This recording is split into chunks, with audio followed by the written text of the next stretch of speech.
두 번째 세션 금융 AI 자산 관리라는 주제로 진행이 됩니다. 네, 많은 분들이 많은 관심을 보여주고 계신데요. 자리가 조금 부족하신 분들은 사관에서 별도로 라이브 없이 여기 화면으로 보실 수 있도록 준비를 해놨으니까요.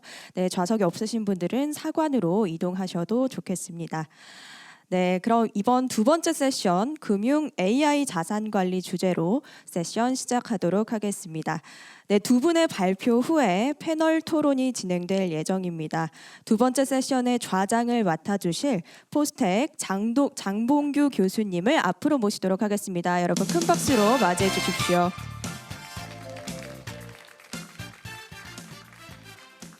네, 이어서 발표를 맡아주실 두 분도 소개하도록 하겠습니다. 네, 먼저 신한은행 디지털혁신단 김준환 단장님 모시도록 하겠습니다. 여러분 큰 박수로 맞이해 주십시오.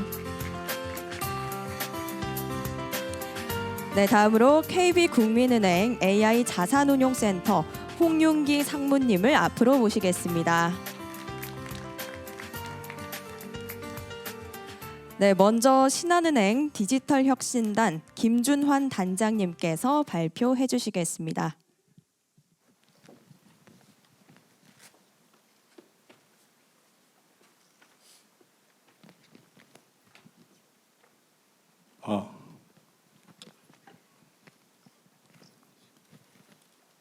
화면에 저 신한은행 신한금융그룹 CDO 그리고 CIO 맡고 있는 김준환입니다. 그 신한은행에서는 디지털혁신단 단장도 맡고 있습니다.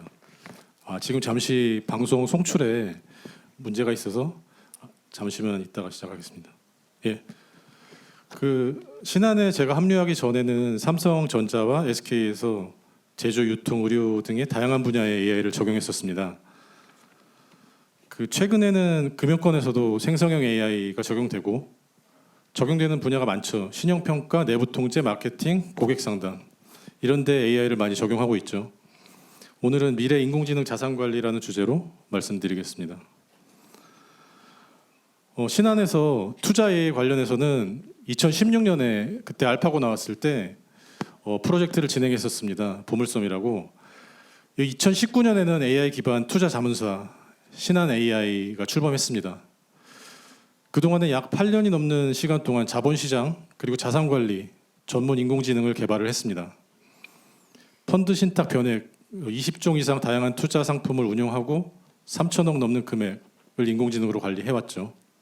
그리고 30년치 분량 이상의 비정형 데이터들을 수집하고 처리하는 기술 보유했습니다. 근데 작년 말에 이 신한 AI는 신한은행으로 와서 AI 연구소, 지금 AI 연구소입니다. 신한은행 AI 연구소로 새롭게 출범을 했습니다. 여러분 자산관리 상담을 하시나요? 현실적인 영업점에서 자산관리 상담하기에는 현실적인 제약이 많죠. 오프라인 영업점에 이제 일반 상담 창구에 가면 일반 상담 창구에 갔는데 뒤에 대기 고객이 많잖아요. 한 20명 고객이 있는데 눈치 보여서 차분하게 오픈된 공간에서 상담하기가 어렵죠. 그리고 영업점에 자산관리 특허를 하는 프리미어 창구가 있는데 그 상담이 가능한 VIP 창구는 정기예금 기준 금액 이상이 있어야 되죠. 그래서 그 대상이 많은 사람을 커버하진 못하죠. 그래서 대부분의 금융사들은 자산관리 영업 대상을 거액 자산가들에 집중하고 있는데 예약제로 PB센터에서 하는데 사실 지점이 600개라면 PB센터는 20, 30개밖에 안 되기 때문에 일반 고객들, 평범한 보통의 고객들은 이런 PB 상담을 받기가 어렵죠. 그래서 대부분의 고객들이 이제 비대면을 통해서 금융투자 상품을 직접 가입하죠.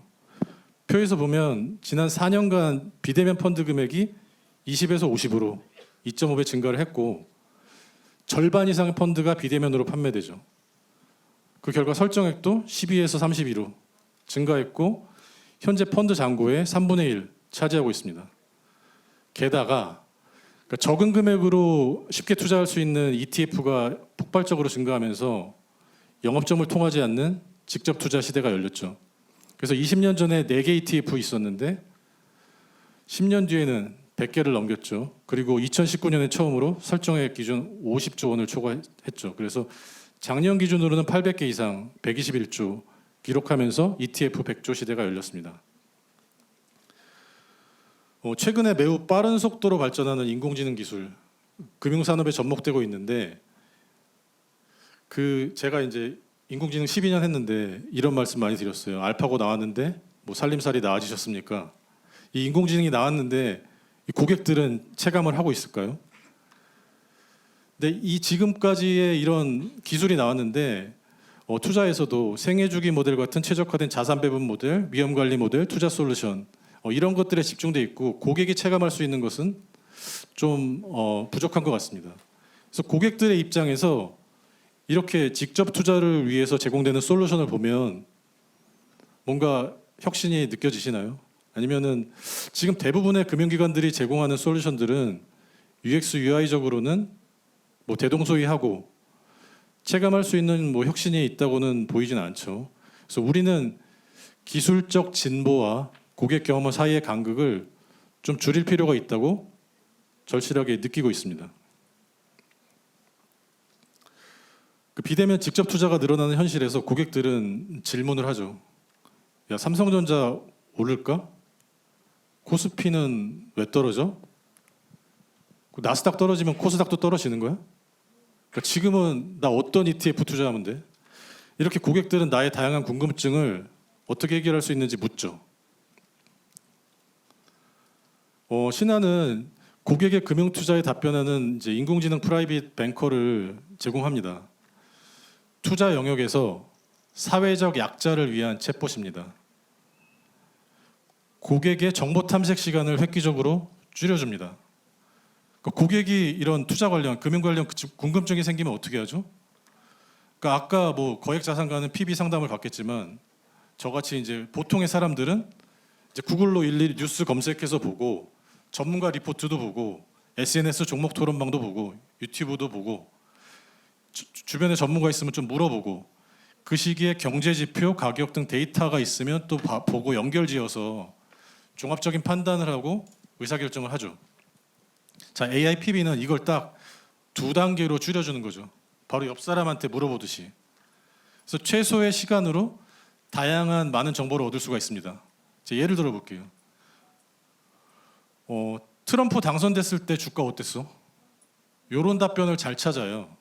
그러니까 빈라덴 사망, 북한 미사일 쐈어. 그러니까 이런 사건이 있잖아요.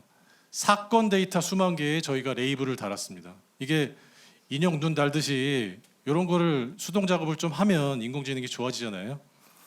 그래서 수만 개의 사건에 레이블을 달았죠. 그리고 유사한 사건들을 모아서 점수를 매겼어요. 그래서 뉴스를 잘 찾습니다. 그래서 고객 질의 의도에 맞는 유사한 사건을 잘 찾고 그 유사한 사건에 대한 시장 방향성을 예측하는데 매우 효율적인 서비스입니다. 그래서 우리는 종목 토론방, 인터넷 커뮤니티 수만 개 데이터를 모아서 분석하고 의도 분류를 했어요. 또 고객들에게 설문조사도 했어요. 근데 고객이 물어보는 게 질문이 도대체 뭘 물어보냐. 그래서 정제된 50가지의 질문 그룹 템플릿을 만들었습니다. 그러니까 전문가가 상담해 드리는 것처럼 쉽고 직관적으로 설명을 해드리고 답변 제공 시에 질문에 적합한 표 차트 시각 자료를 적절하게 활용합니다. 근데 저희가 그 질문을 모았을 때 전체 고객 질문 중에 절반이 이런 거예요. 전망, 삼성전자 살까? 그다음에 변동사유, 삼성전자 왜 떨어져? 살까 왜 떨어져? 이거 2개만으로 절반의 질문을 커버합니다. 이거 데이터에서 이제 저희가 템플릿 만들 때 반영한 거고요. 그래서 여기에 들어간 기술들은 이제 문장 분류 모델, 개체명 인식, 이벤트 추출, 뉴스 임베딩, 이벤트 임베딩, 문장 연결, 뉴스 섹터 매핑, 질의 필터, 뉴스 감성 모델. 이게 다 인공지능 모델인데 이것들이 인터랙션하면서 인공지능 모델이 동작하여 답변을 생성합니다. 저희가 이거 레이블링 할 때 사례 하나만 말씀드릴게요. 뭔가 구제역이 발생하면 가축하시는 분들한테는 안 좋은 네거티브예요. 근데 백신 만드는 데는 좋을 수도 있어요. 그거를 레이블링을 한 거예요. 섹터별로. 한국에는 43만 명의 청각 장애인, 또 25만 명의 시각 장애인 분들이 계십니다. 그리고 일반인 대비 문맹률이 높습니다. 그래서 우리 사회에서 소외된 고객들을 배려해서 사회적 약자에 대한 따뜻한 금융을 실현하기 위해서 다양한 인공지능 기술을 결합했습니다. 그러니까 기술을 사회적 어려움을 해결하는데 사용하려고 합니다. 그러니까 글자 읽기가 어려워지는 노약자, 시각 장애인분들도 음성 기술로 일반인과 동일한 서비스를 받을 수 있고, 그러니까 텍스트를 읽어주는 거에서 넘어서 표, 그래프, 도형 이거를 자상하게 컨텐츠를 사람이 읽고 상담해 주는 것처럼 설명을 해드립니다. 그리고 이 청각장애인분들은 이게 제2외국어래요. 그래서 모국어인 수어를 통해서 서비스를 받습니다. 그래서 가입한 상품이 각종 설명들이 되게 많죠. 근데 설명서를 집에 다시 갖고 가서 보셔도 잘 모르잖아요. 솔직히. 그래서 아바타로 설명을 수화로 쉽게 알려주는 개념입니다. 그래서 실제 불편한 점을 해결을 해줍니다. 그래서 사회적 약자도 고품질 자산관리 금융 서비스를 누릴 수 있는 세상을 위한 개발을 하고 있습니다. 신한은 AI 기술을 활용해서 미래지향적 인공지능 영업점을 오픈하려고 합니다. 그러니까 AI가 결합된 영업점이에요. 서소문, 시청역의 9번 출구, 디지로그 브랜치라는 이름으로 2021년 7월에 디지털 특화 지점을 오픈했습니다. 근데 올해 AI 브랜치로 업그레이드를 합니다. 처음 들어가면 뭐가 있냐면 디지털 키오스크가 있어요. 그래서 청경분이 맞이하듯이 이제 무엇을 도와드릴까요? 라는 질문에 뭐 적금 들러 왔어? 카드 만들러 왔어? 환전하러 왔어? 하면은 고객에 맞는 뭐 해당 창구나 상담 장소로 안내해 드립니다. 근데 키오스크 지나서 이제 가면 디지털 데스크가 또 있어요. 그 디지털 데스크에서는 적금 등 상품 가입까지 무인으로 AI 은행원이 사람 대신 해드립니다. 이 안에 이제 LLM이 들어 있어요. 현재는 언어 모델을 라마3를 사용했어요. 근데 최근에 감사하게도 금융위가 발표하신 망분리 완화 정책에 따른 혁신금융이 선정이 되면 저희가 이제 우수한 챗GPT로 하이브리드 모델을 활용을 할 예정입니다. 그래서 이런 것들이 고객님들의 창구 대기 시간을 줄이고 또 실시간 통역으로 외국인 접근성을 높이고 또 추후에는 지점이 없는 뭐 강원도의 뭐 사북이나 뭐 지점이 없는 금융 취약 지역의 금융 소외계층에게 접근성 향상을 위해서 AI 브랜치 이 개념을 확산하려고 합니다. 시공간에 제약이 없는 금융 환경 구축의 기반을 다져가겠습니다. 우리 집에 가면 스마트 TV를 통해서 저희가 하는 홈뱅크 서비스, 그리고 운전하는 동안 자동차 안에서 보이지 않지만 은행은 어디에나 있습니다. 고객의 삶에 녹아드는 인비저블 뱅크, 에브리웨어 뱅크를 만들어 나가겠습니다. 감사합니다.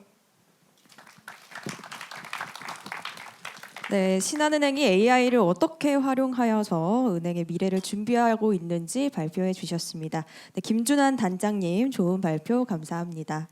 네, 이어서 두 번째 발표를 바로 이어가 보도록 하죠. 네, KB국민은행 AI 자산운용센터 홍윤기 상무님께서 진행해 주시겠습니다. 여러분 큰 박수로 맞이해 주십시오.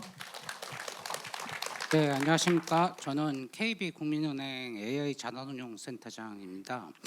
저는 사실 이제 AI가 되게 다양한 분야가 있는데 이제 고객분들께 서비스를 하는 방식에 요새 이제 챗GPT가 되게 그 인기를 얻고 있는 그런 분야도 있고요. 근데 저는 이제 사실은 그 자금을 실제로 운용을 하게 되는 그 요즘 이제 그 AI 용어로 말하자면 알고리즘을 설계하는 사람이요. 그러니까 예전식으로 말하면 투자 전략을 이제 디자인하는 일을 하는 사람입니다. 그래서 저는 그 사실 고객분들에 대한 서비스에 대해서는 옆에 계신 상무님만큼 전문가도 아니고 제가 이제 아는 범위 내에서 좀 말씀을 드리려고 하고요. 그 지금 이제 AI라는 것이 이제 그 한 국내로 보면 한 2016년에부터 굉장히 활성화돼 와서 지금 이제 한 8년간을 굉장히 붐으로 이제 온 거죠. 이제 그러면서 이제 AI에 대한 기대랑 실망 이런 것들이 변하면서 이제 저희가 실제로 진짜 우리가 상상하는 그 자비스 영화에서 아이언맨의 자비스 같은 그런 AI 기술을 만들 때까지 가려면 다 그거를 상상하고 계신 거거든요. 이제 어떤 것들을 우리가 실제로 잘 해야 되나 그런 부분에 대한 얘기를 좀 저는 해보고 싶어요. 저는 이제 그 백그라운드가 자산 그 펀드 매니저 출신인데 제가 예전에 이제 펀드나 이런 거 설명하러 가면은 그 제가 뭐 자산 배분이 되게 중요하고 포트폴리오가 어떻고 위험 관리가 수익률보다 중요합니다. 뭐 이런 얘기를 한 50분간 설명을 드리면 그리고 이제 끝나서 고객분들한테 설명을 받아요. 질문을 받아요. 그럼 그 고객분들 다 손 드시면 그래요. 그래서 가장 수익률 높을 종목 5개만 찝어주실 수 없을까요? 그런 질문 아니면 코스피가 얼마나 오를까요? 이런 질문들을 하시거든요. 근데 AI를 통한 자산 배분에 대해서도 사실은 같은 기대들을 갖고 계실 거예요. AI가 쪽집게처럼 잘 오르는 종목을 찝어줄 거다. 근데 제가 이제 설명을 드릴 거지만 여러분들께서 AI가 지금 굉장히 많은 화두가 되고 있는데 그런 식의 기대를 만족시키는 체감은 사실 잘 못하고 계실 거라는 거죠. 그래서 이제 그런 관점에서 봤을 때 갑자기 이제 제가 주식을 얘기하면 왜 엔비디아 주가가 갑자기 저렇게 8월 한 5일부터 시작해갖고 한 27% 폭삭했을까? 정말 잘 나가던 주식인데 어제 그제도 한 10% 가까이 빠졌습니다. 근데 제가 이제 엔비디아 주가를 논을 하는 이유는 뭐냐면 이 엔비디아라는 주식은요 AI 인더스트리의 어떤 그 생태계에 대한 바로메타를 주식 가격으로 반영해줘요. 그래서 이제 저희가 그 AI에 투자되는 금액이라든가 심지어는 AID 전공 그 박사과정수, 그다음에 센티멘트 상으로 봤을 때 AI에 대한 관심도 이런 것들을 그래프로 그려보면 엔비디아의 주가랑 굉장히 유사하게 움직이는 바로메타입니다. 그래서 엔비디아의 주가를 보면 AI가 요새 어떤 상황인지를 알 정도예요. 근데 왜 갑자기 저렇게 물론 예전에도 이제 급락을 했던 적도 있고 한 뭐 20년도, 21년도, 22년도엔 장기 추세도 있는데 왜 저런 식으로 이제 급락을 했고 저렇게 발작적으로 급락을 하느냐. 하루에 6%씩 7%씩. 근데 그게 저는 이 좀 또 영어 단어라서 죄송한데 이 경제학에서 말하는 이제 그 프로덕티비티 패러독스라는 그 개념이 있어요. 근데 이제 아까 제가 이제 말씀드리는 거는 사용자분들이나 투자자분들이 기대하는 AI의 효과 그리고 이제 파이낸셜 어드바이저들이 AI를 활용하면서 느끼려고 하고 기대했던 효과가 실제 체감되지 않고 있는 상황이 되면서 굉장히 대규모 자금이 AI로 투자가 되고 있거든요. 챗GPT 4.0을 러닝하는데 약 1억 불. 오픈 AI가 2024년도에 그 자기네 시스템을 그 업그레이드 시키는데 비용이 공식적으로는 얘기 안 하는데 한 7억 불 정도 든다고 그래요. 근데 매출은 안 나오거든요. 근데 이제 주가는 스카이라케팅 한다고 그러죠. 그런데 그런 것들에 대한 이제 불안감이 저는 요즘에 이제 어제 그저께 주식시장에서 나타나는 그런 움직임을 보여준다. 근데 이런 것들이 로버트 소로라고 MIT 교수가 1987년도에 무슨 얘기를 했냐면 제가 영어로 써서 죄송한데 어디를 가도 컴퓨터 세상은 있는데 생산성 지표에는 컴퓨터의 영향이 안 나타난다는 거예요. 컴퓨터 나온 지 20년이 됐는데. 근데 실제로 컴퓨터가 미국의 총 그 생산성의 기여는 지표상으로 보시면 1996년, 그러니까 컴퓨터가 상용화되고 나서 한 25년, 30년 뒤에나 생산성으로 나타납니다. 그래서 이런 현상이 이제 반복되다 보니까는 이 지금 AI에 대한 게 갈려요, 전망이. 골드만삭스처럼 증권사 리서치 치면 뭐라고 그러냐면 향후 그 10년간 전체 노동력의 25%를 AI가 대체하고 미국 경제의 생산성과 GDP를 약 9%, 6.1% 굉장히 큰 숫자입니다. 예, 향상시킬 것이다. 그래서 AI의 세계가 올 거고 이제 투자를 해야 된다. 근데 이제 데런 머글로우 같은 이제 좀 회의론자분들은 뭐라 그러냐면 똑같은 기간 동안에 노동력의 5%만 AI 기술의 영향을 받을 거고 그 전환된 기술 중에서도 25%만 비용 효율성을 가질 것이다. 지금 저희가 체감하고 있는 사실 상황 같은 거고 결국은 AI는 그 생산성은 0.5%, 미국 GDP는 10년 동안 1%밖에 성장 못 시킬 거라는 거예요. 예, 이런 불안감이 체감적으로 지금 사실은 느껴지고 있는 것 같아요. 근데 이게 저희 이제 웰스 매니지먼트랑 상관없는 얘기를 왜 제가 이렇게 좀 장황하게 말씀을 드리냐면 이게 이제 지금 보시면 이 어드바이저들, 파이낸셜 어드바이저들이 거의 100%가 AI가 자기 이 금융을 바꿔줄 거라고 생각을 하고요. 제임스 다이먼이라는 되게 유명한 JP모건 CEO도 이 AI의 등장은 전기 컴퓨터, 인터넷 같은 혁신을 갖고 올 거라고 이제 예상을 하거든요.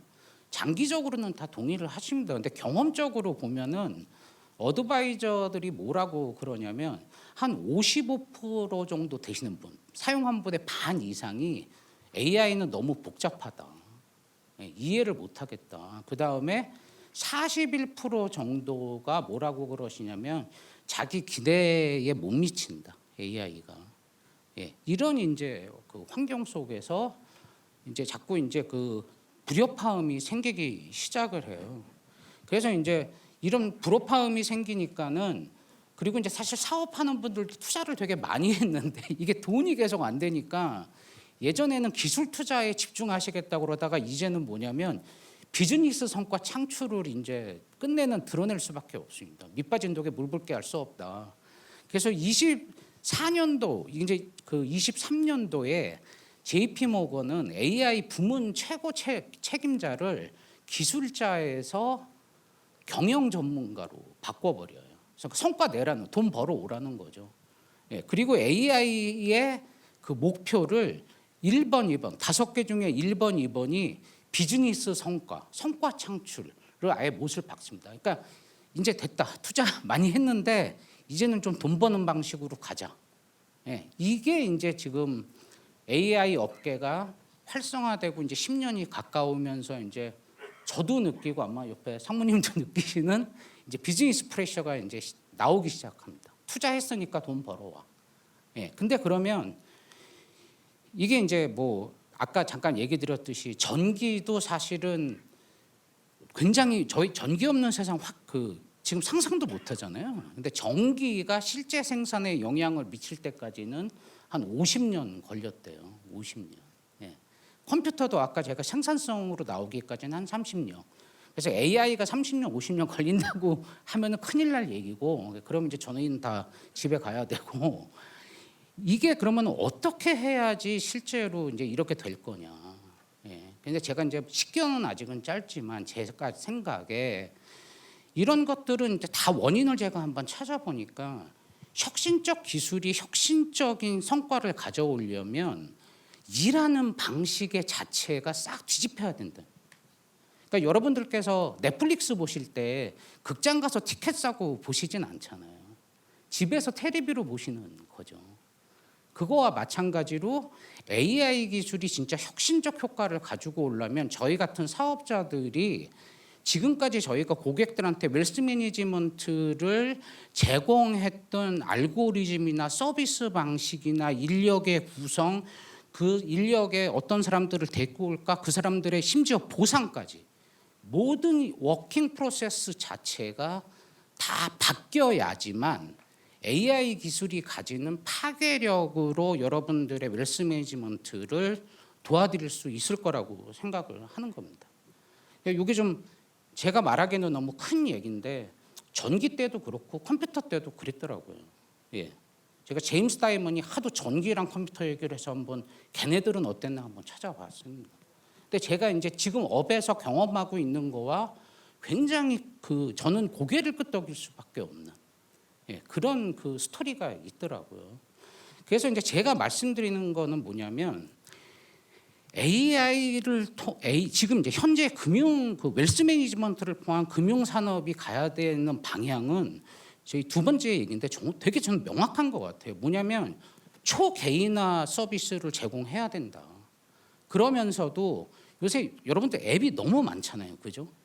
그게 하나로 뭔가를 다 할 수 있는 그런 올인원 서비스를 제공을 해야 되는 거고 이것이 24/7 그러니까 하루 24시간 일주일 내내 리얼타임으로 할 수 있는 어떤 형태의 서비스를 제공을 해야 되는데 제가 생각을 해봤을 때 AI 기술이 도움이 없이는 아까 이제 사모님도 PM들이 몇 명 못하고 이런 얘기 하셨는데 AI의 기술이 도움이 없이는 이런 것들을 저희가 제공을 할 방도는 사실 없습니다.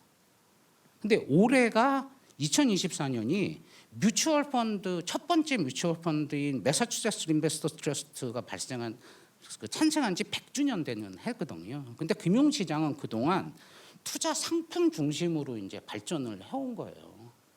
근데 이제 서비스를 고객들한테 제공하는 방식으로 바뀌어야 되는 건데 이게 되려고 그러면 종목 5개 올라가는 거 잘 찍는 거 뭐 그것도 해야죠. 고객이 원하시면. 근데 그거만으로는 되지 않습니다.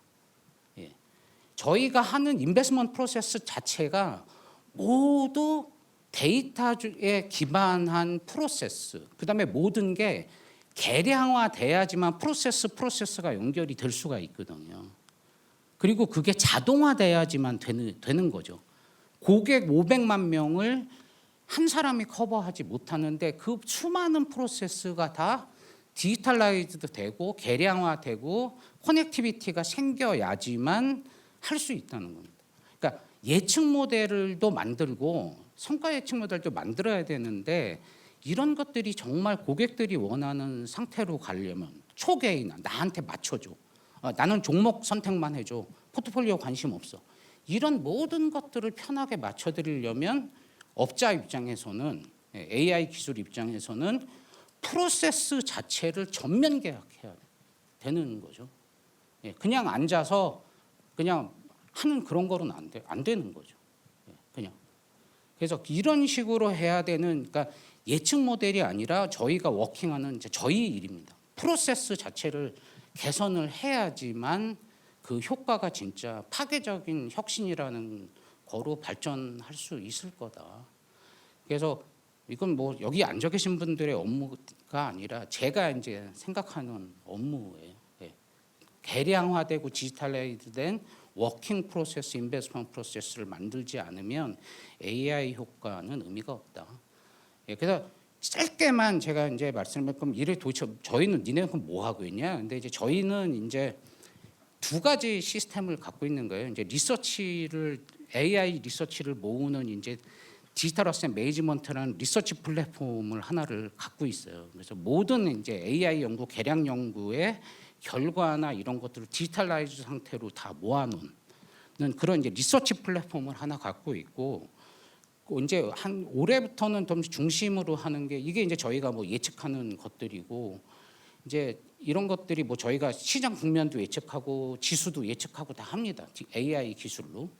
그러고 나서 이제 저희가 아까 말씀드린 진짜 인베스트먼트 프로세스, 그 자산을 예측하고 투자자의 컨스트레인트를 계량화하고 뭐 저희 성과 분해하고 이 전략을 개발하고 하는 모든 것들을 하나의 플랫폼 상에서 움직일 수 있는 이제 디지털 그 플랫폼, 인베스트먼트 프로세스 플랫폼 자체를 이제 AI로 지금 컨버전 시키고 있습니다. 그래서 뭐 이 트레이더들이 하는 모든 행동들이 다 실시간으로 모니터링되고 성과 평가 받고 문제점을 하는 피드백 루프를 만들어서 그거를 전략 개선하는 데 쓰고 상품화하고 하는 이런 것들이 개인 컴퓨터에서 돌아가는 게 아니라 이제 플랫폼 상에서 다 돌아갈 수 있도록 하는 이런 이제 일하는 것 자체를 디지털라이즈드 컴퓨터된 AI랑 딱히 상관이 없을 수도 있지만 이런 식으로 이제 저희가 말씀드린 프로세스 자체를 디지털라이즈하는 그런 것들이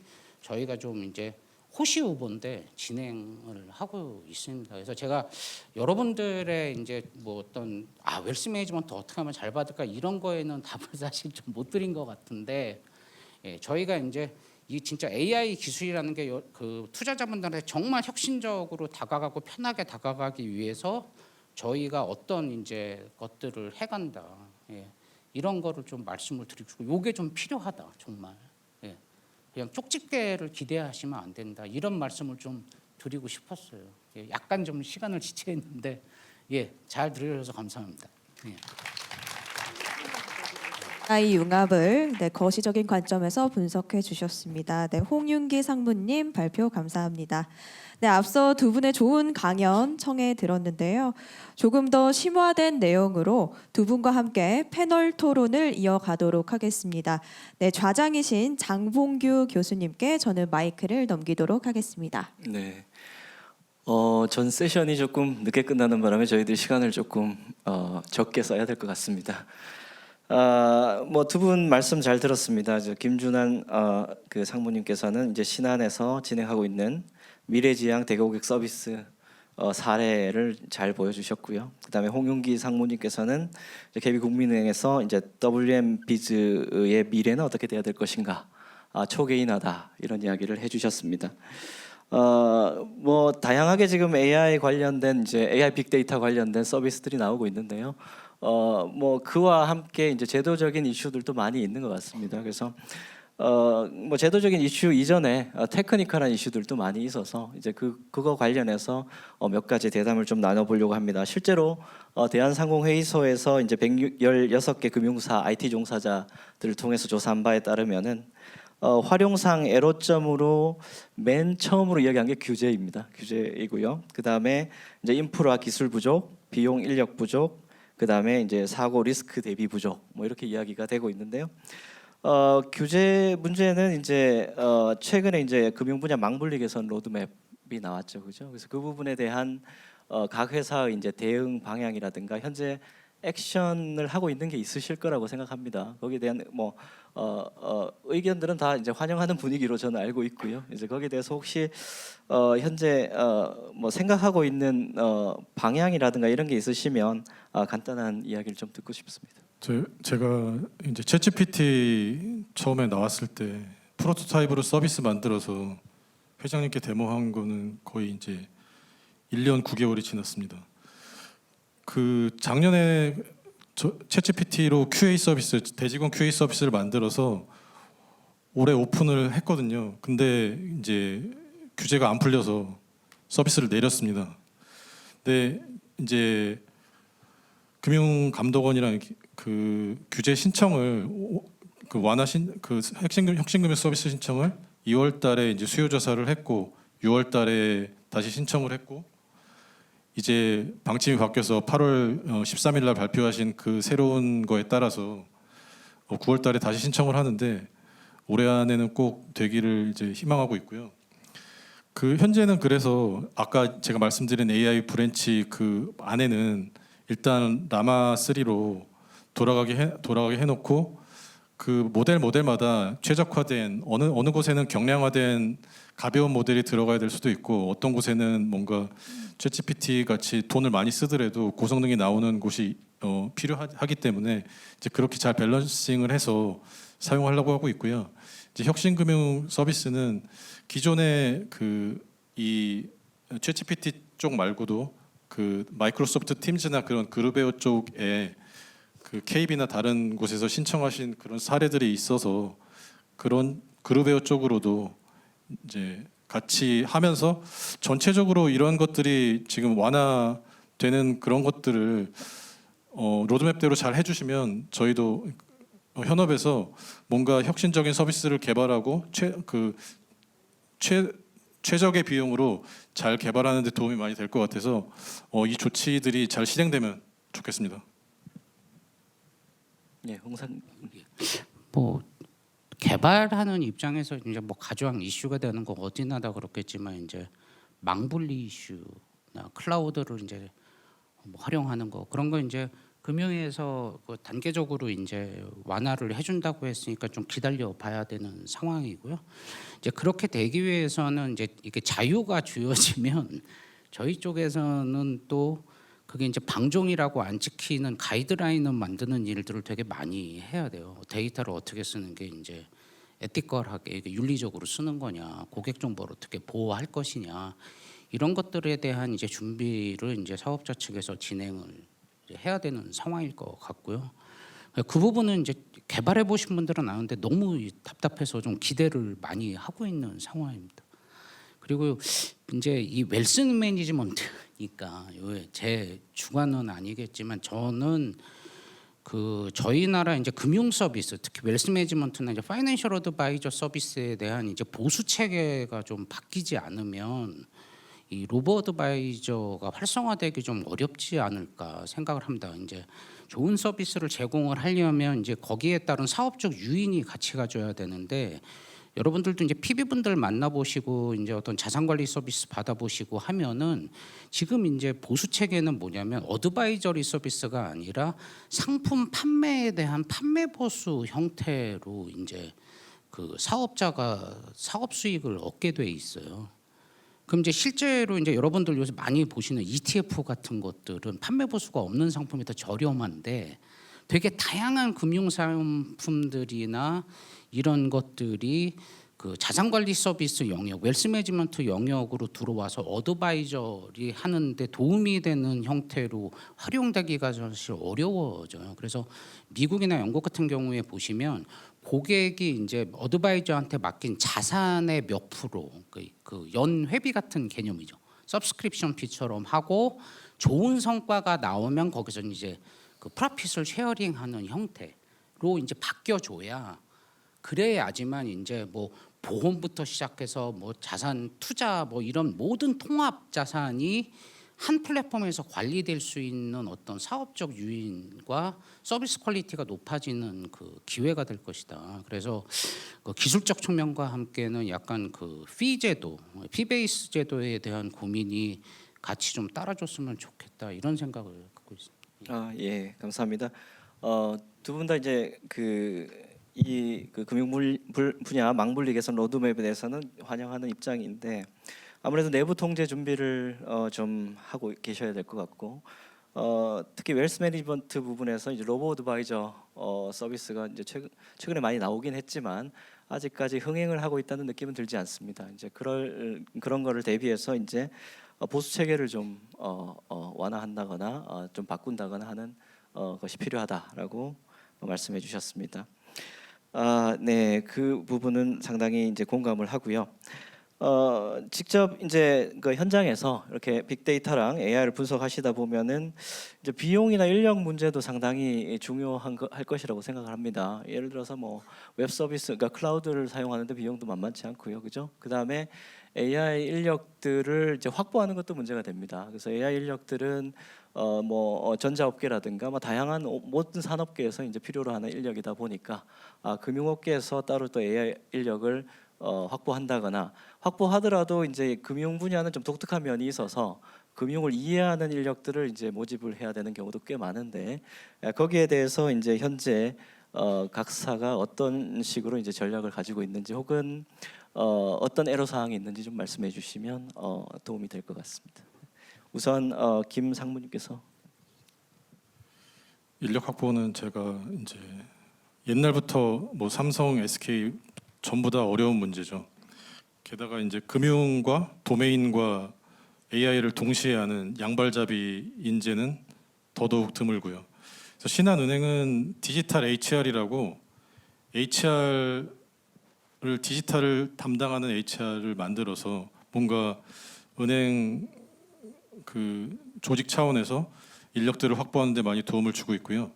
저 개인으로는 제가 그 그 AI를 시작하면서 예를 들면 빅데이터 그 오픈 소스가 있잖아요. 예를 들면 스팍. 그래서 스팍 동호회, 뭐 파이토치 동호회나 그런 것들을 나가서 거기에서 잘하는 인력들을 모셔오는 활동을 제가 10년째 하고 있고요. 그러니까 약간 그루 같은 좀 잘하시는 분들은 그렇게 개인적으로 모셔와야 되고 전부 다 그럴 수는 없으니까 이제 신입 사원들 중에 뭔가 분석을 잘하고 코딩을 잘하는 사람들을 어떻게 빨리 육성하느냐 그런 투 트랙으로 조화를 이뤄서 잘 진행하는 게 현실적인 방안인 것 같습니다. 예, 홍상무님께는 제가 다른 질문을 드리겠습니다. 시간이 많이 남아 있지 않아서요. 네. 그게 이제 말씀드리는 저희가 일하는 방법, 사람 이제 이런 것들 다 뒤집혀야 된다. 인사 정책도. 네네네. 근데 저는 좀 웃긴 얘기인데 저는 그거에 필요한 돈을 제가 벌어서 써야겠다. 이거를 기대하고 뭐 닭이 먼저냐 달걀이 먼저냐 하다가 지금 한 5, 6년 간 것 같아요. 그래서 이제 저희는 다행히도 저희가 자금 운용을 좀 하고 하니까 그러니까 이제 타부서 손익에 손 안 대고 저희가 벌어서 투자할 수 있는 투자 전략을 만들어서 돈 벌어서 하자. 그냥 좀 그렇게 마음 먹고 있어요. 예. 예. 저 홍상무님께는 좀 다른 질문을 좀 드리고 싶습니다. 이제 마이데이터 2.0이 지금 저기 하반기 좀 시작되지 않습니까? 그래서 아무래도 이제 아까 초개인화 서비스 이야기하셨는데 초개인화 서비스의 핵심은 아마 고객 프로파일링이라고 생각합니다. 이제 고객들의 이제 정보들을 모아서 어떻게 뭐 고객들을 분류한다거나 아니면 어떤 식으로 고객들을 이제 친화적인 서비스를 만들어낼까 고민하는 그러한 부분이 있어야 될 거라고 생각을 하는데요.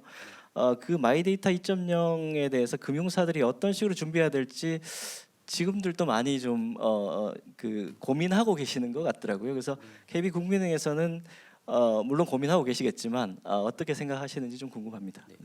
그러니까 2.0은 저도 뭐 사실 잘 전문가는 아닙니다. 근데 제 생각에 이제 뭐 그 자료 같은 거를 좀 저희 쪽 보다 보면 아까 이제 말씀드린 대로 비즈화가 뭐 가시적으로 이루어져야 되는 방향으로 추진하고 싶어하는 것 같고요. 그다음에 이제 저희 같은 이제 금융 지주사들은 안에 이제 증권사, 보험사, 은행, 자사운용 되게 많은 금융사들이 있는데 이런 그 계열사의 서비스를 뭔가 통합할 수 있는 유니버셜 형태의 데이터 마이닝을 조금 하고 싶어 하는 것 같고요.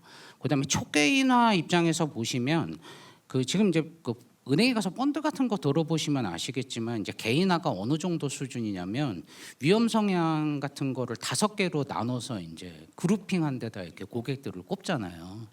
근데 이제 그런 것들을 보다 더 이 저희 표현으로 이제 리니어 스펙트럼하게 이렇게 연결되게끔 좀 하는 그런 형태의 초개인화.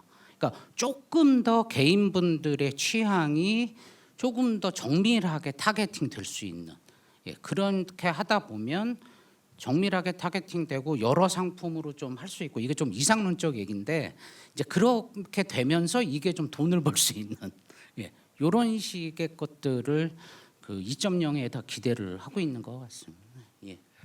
예, 감사합니다. 저희들이 이제 사실은 가지고 있는 시간이 많지 않아서 플로어에서 질문을 하나만 받고 마무리하면 좋겠습니다. 혹시 질문 있으신 분 계신가요? 예, 특별히 보이지 않으니까 그 마무리하도록 하겠습니다. 사실은 뭐 현재 금융 그 회사들이 디지털 트랜스포메이션을 하기 위해서 박차를 가하고 있는 걸로 알고 있습니다. 그래서 빅데이터, AI 관련된 수많은 서비스들을 이제 론칭하고 있고요. 그 중에서는 이제 그 고객들이 직접 체감할 수 있는 그러한 이제 자랑스러운 결과물들도 꽤 있는 것 같습니다. 그래서 이제 정부는 이제 개선 과제로 망분리 규제라든가 뭐 데이터 결합 규제를 좀 완화하려고 하고 있고요. 이런 것들이 잘 이루어져서 금융시장, 우리나라 금융시장이 이제 국제적으로도 인정받는 시장이 되었으면 좋겠습니다. 오늘 그 대담은 여기서 마치도록 하겠습니다. 감사합니다.